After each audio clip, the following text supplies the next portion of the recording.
Hey, Randy Joe here, and today we're going to continue off the series with this monthly music series I've been doing. We just closed out January Blues, where we listen to a blues album every Monday, Wednesday, Friday throughout the month of January, and today we are going to continue into February. Today is February 2nd, and we are going to be listening to Helplessness Blues by Fleet Foxes. Now, despite the title of the album having the word blues in it, this of course is not a blues album, as we are done for January Blues. Instead, we are doing Folk February. This is going to be folk albums all month throughout the month of February, Monday, Wednesday, Friday, and of course, kicking it off, we are listening to Fleet Foxes with Helplessness Blues.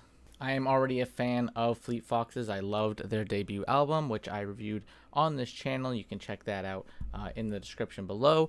But yeah, this is their second album. It was the follow-up to their debut, the self-titled, that I personally really enjoyed. I've never heard this one, but I've heard very great things. Some people prefer it over their debut. So 49 minutes, 12 songs long. I can't wait to hear what Fleet Foxes has in store for us today. Kicking off, we've got the opening track here, Montezuma. Very airy vocals, very much a staple of Fleet Foxes. They got such a warmth in their tone. Lots of reverb in the instrumentation, which is also a staple, I would say, of their debut. Kind of adds to that very ethereal tone. Very enveloping instrumentation. And so like atmospheric. Gives it into that folk tone. Hard to figure out what this song's about. Maybe your legacy or ancestry. Lots of gorgeous imagery and metaphors throughout the songwriting of Fleet Foxes, and this song is certainly, no difference. Look at this verse right here. Gold teeth and gold jewelry, every piece of your dowry, throw them into the tomb with me, bury them with thy name. Very, rich in its imagery, which really adds to the very folky, almost lore intense tone of the genre. But carrying on, we've got the next track here, Bedouin Dress. Am I mispronouncing that one, I feel. Love the gentle acoustics. It's like a very melancholic tone as well to Fleet Foxes music, and this track and the last track are certainly no different. Just this opening passage here is full of almost sadness. We got a violin in the mix. Really brings in those folk roots. There's such a joyful tone to the music, despite having a sadness to it. There's such a strong sense of atmosphere. Very introspective too. Ooh. I really like that. I can't even tell what that was in the background there, but that almost gleaming tone. That sound there. Click. It's quite sparkly in tone. Hard to tell what this track's about. Maybe a heartbreak of some sort, or like a lost love. All right, I like that one. I don't know if I said it before, but I thoroughly enjoyed the opener as well. It's a great setting of tone so far. Next, we're going into Simsalabim. Tell you what, none of these titles are that easy to say. I love the way that passage rolled off the tongue there.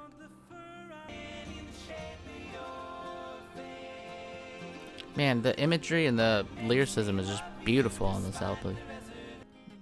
Themes of longing are very rich throughout these passages, like this one here. Ooh.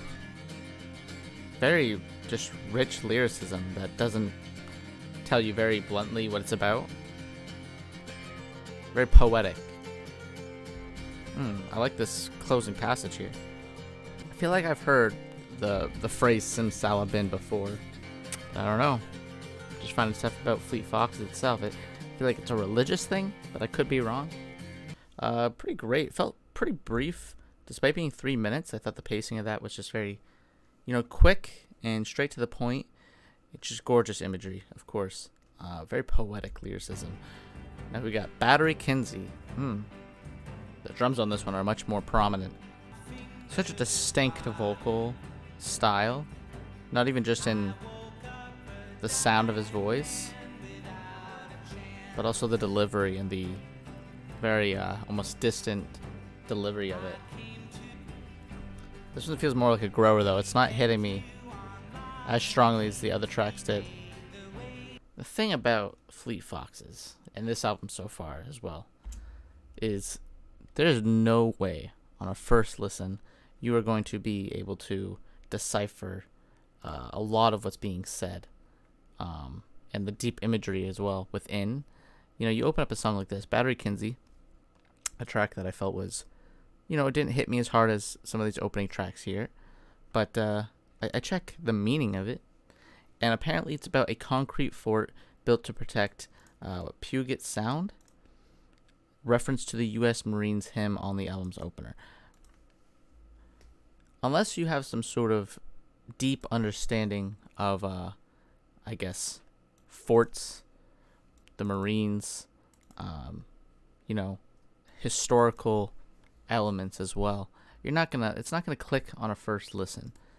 That being said, that really goes to show the just complex lyricism that goes into Fleet Foxes and their lyrics. I mean, it's never right in your face. It's never, black and white.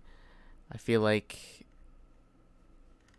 just looking at this track and some of the earlier tracks, the themes are something that are picked up a lot more on repeated listenings. So again, first listen, I'm just taking everything at face value, keep in mind, and just loosely getting the ideas. But I did think that one was a bit weaker than the others. But again, I'm sure as time passes, it'll grow on me. Next, we've got The Plains / Bitter Dancer. Slash songs are always heavy hitters, I find. Let's see how this plays out. I like this slow building plucking. It's like building a tension. Such beautiful harmonic layered vocalings throughout this album.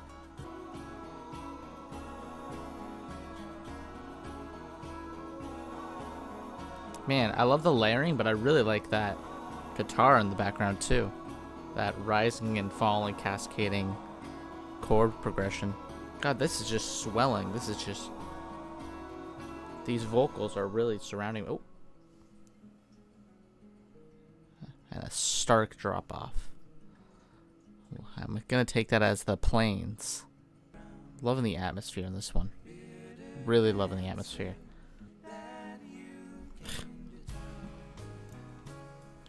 What the... This is beautiful. I'm giving this a solid, I'm loving this one. Not even halfway in, and I'm just loving everything about this one. An unwanted visitor, or someone kind of entering your life and almost like an intruder. And I'm a sucker for flute. I am a huge sucker for the flute. Great track so far. The delivery... Oh. This is a beautiful track. I think about keeping some sort of unwanted guest or someone who will essentially disrupt your life at a distance. Could be wrong, but if I'm taking it at face value, that's what I'm gathering. Taking a room and settling there, it's like maybe some sort of theme tied to death as well. Like someone with some sort of sickness. But I can't tell. But it's beautiful nonetheless. I think that was the strongest track, at least right from a first listen, that certainly hit me the hardest. Only 8 million streams on that one. It's the lowest. I think that one deserves way more. Loved it. Next we're going into the title track, Helplessness Blues. 53 million streams. It is the most streamed song here. Song about one's purpose, I'm taking it. Existential dread. It's kind of like the theme here. At least from what I gather.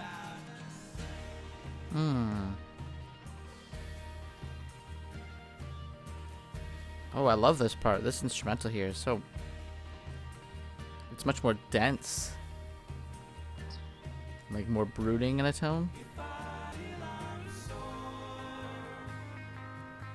Oh.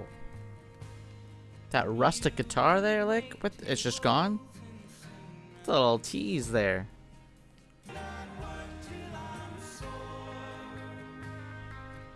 Oh, there it is again. This is a beautiful track. Great title track. I think it's a song about discovering your purpose and finding peace within it. Could be wrong, but that's what I'm gathering. Someday I'd like to be like the man on the screen. It's about somebody who sees some sort of figure within a piece of media and then aspires to be of that great importance. That last line really threw me for a loop. I will say though, I love this track. Thought it was gorgeous. It seems like it's somebody who's just trying to find meaning or purpose. There's like a sense of sadness because they haven't found it yet, but they believe they'll find it one day. Loved it. Next we're going to The Cascades. 2 minutes long. A shorter track here. I'm going to take its purely instrumental given there's no lyrics here. But given the fact that their instrumentals are so incredibly swelling and gorgeously enveloping, can't complain about an all-instrumental track. Today we're drinking Celsius Energy Tropical Vibe.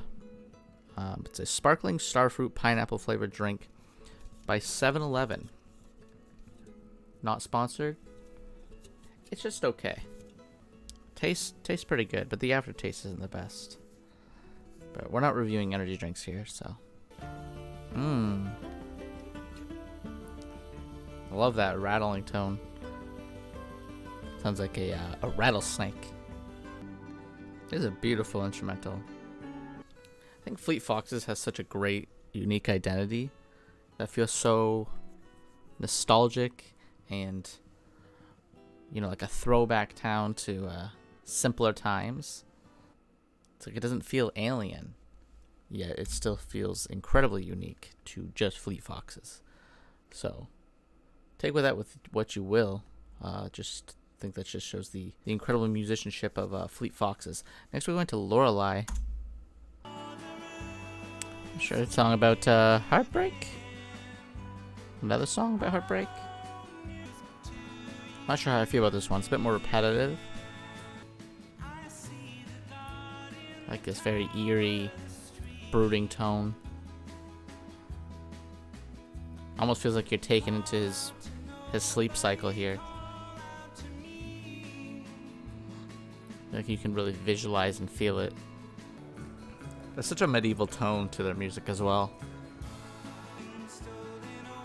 I'm really liking this one as it goes. It's really growing on me.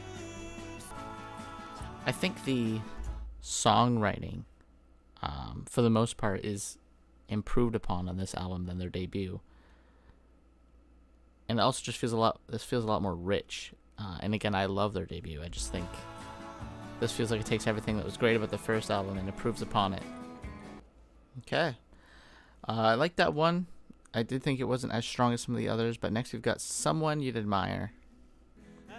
Robin Pecknold's the name of the singer, and he's got such a distinct tone. I can't see anyone else singing on these songs. There's such an earnestness in his voice.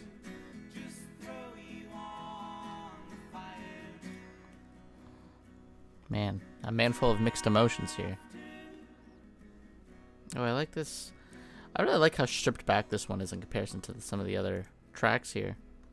Much more focused on just the acoustic leanings. Alright, next we're going into The Shrine / An Argument, 8 minutes. A slash track and 8 minutes? Bold. Let's see if it pays off. Really like the frantic picking of the acoustic. Always sets a good tone of urgency.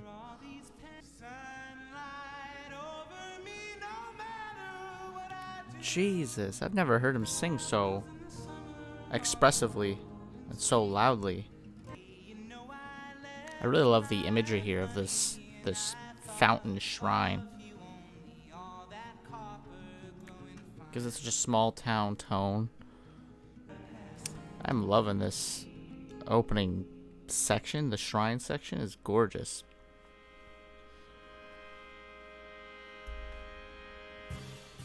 What the hell?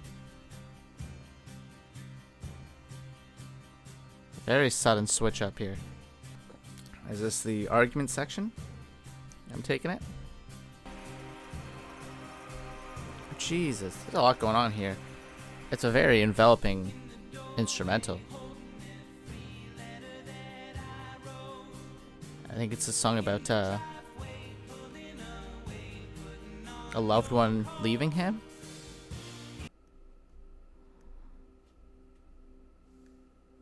It's like one of those bowls with the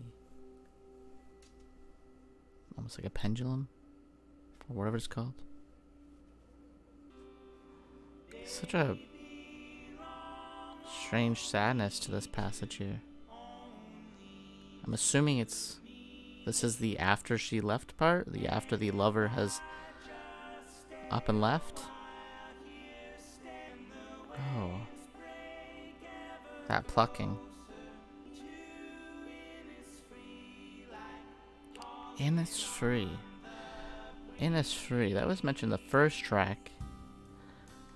I don't know what it means. Some sort of freedom, maybe? Some sort of peace? Or maybe like an afterlife? Maybe it's just the very folk focus. What the?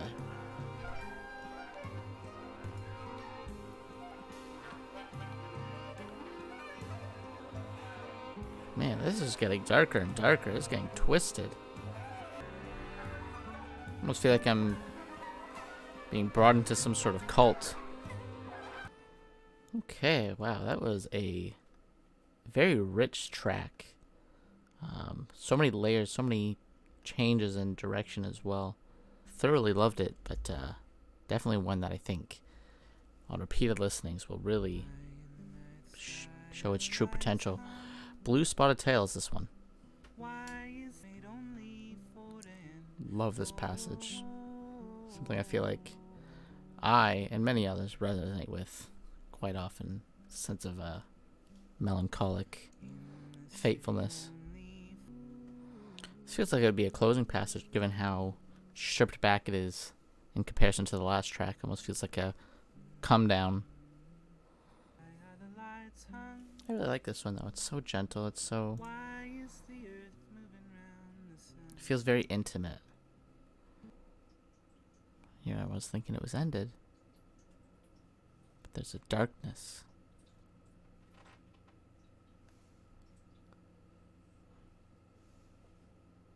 Is that going to lead into the next, or? Grown Ocean. I think it will. What the hell? I was expecting something much more dark and brooding, but this is much more upbeat than I expected. Maybe we will not leave things on a sad note with this album. I thought we were. Going back to Fountains again. Lots of callbacks within this album I've noticed. And like connections between tracks, which again, for repeated listenings, really adds so much depth. I love an album that, plays with its lyricism that way. It really adds a cohesiveness to the album. It's like almost dealing with like your anxieties and confronting it and finding a peace or like a light at the end of the tunnel. Which has such an uplifting finish to such almost a melancholic, depressive album. Oh, that flute in the background? That ringing flute. Just very dense instrumentation. Something I've, at this point, it feels like such a Fleet Foxes staple, you know? And yet they also do such a great job at subtlety. That's it. And that's it for the album. I gotta say, beautiful final track, very uplifting. Such a turnaround after the last two tracks here. Feeling much more depressive, even really majority of this album having a very melancholic tone. That final track has like a gleam of hope in it.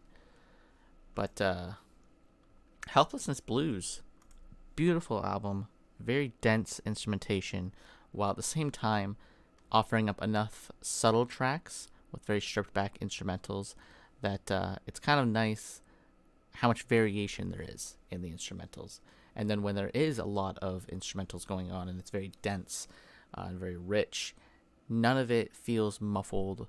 It's very really well mixed, and every instrument is highlighted very clearly. There's nothing that is, overlapping another, which again speaks to the production quality of the album.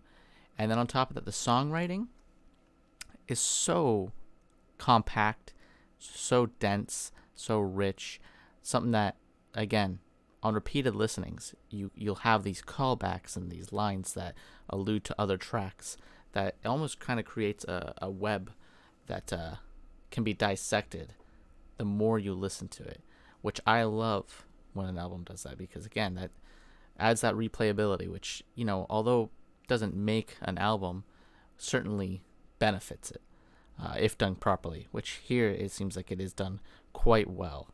As you can see here, I loved majority of the tracks. Even the tracks that didn't hit me as hard as others, I think will certainly grow on me as time goes on. But for the first album of Folk February, I gotta say that was a fantastic listen, and I'm very excited for the month of February and folk albums in general, because I do love the genre of folk. I think it is so, carefree, yet at the same time very full of life, and has a lot of, depth and emotion in it, while still feeling quite gleeful. And Helplessness Blues does a great job at kind of showing off the elements of folk. And Fleet Foxes really, in general, feel like modern day greats in the folk genre. If you put a gun to my head, you said name the best or biggest folk band of the 2000s and the 2010s, I would probably say Fleet Foxes, because I can't think of anyone who reaches the heights and really made such a big impact within the genre as them. But if you have an album that you'd like to suggest for Folk February, you are a fan of folk music, go ahead and leave a comment down below, suggest an album. If I've heard it already, I will probably not react to it, such as In the Airplane Over the Sea, a classic indie folk record. I've heard it. I'm a big fan. I think it's a perfect record, so I will not react to that. As much as I would love to, it just doesn't feel like it would be a very honest reaction. But anything else you want to suggest, I will gladly check it out. Any other album that I have not heard, I will check out. And that pretty much does it for this video. If you like this video, please hit like and subscribe to follow along in Folk February, as well as new album releases that I will react to. And as always, my name is Randy Joe, and I'm signing off.